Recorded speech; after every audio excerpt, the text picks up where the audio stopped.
হলে ঠিক আছে।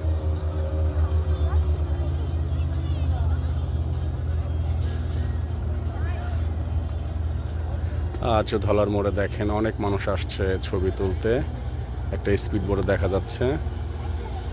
দর্শক আপনারাও চাইলে আসতে পারেন, এখানে অনেক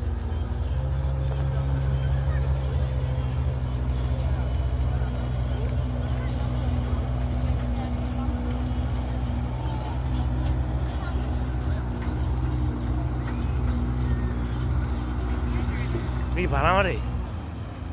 হ্যাঁ, এখানে সম্ভবত রাইডের ব্যবস্থা করা হয়েছে। দর্শক আপনারাও চাইলে ঘুরে আসতে পারেন। ফরিদপুর সদর ধলার মোড় বর্তমান। সামনে চলেন। দেখতে পাচ্ছেন অনেক মানুষ, অনেক ভ্রমণ পিপাসু মানুষ আজকেও আসছে। আজকে ওনারা ঘুরতেছেন, ওনারা অনেকে ছবি তুলছেন, অনেকেই ঘুরতেছেন।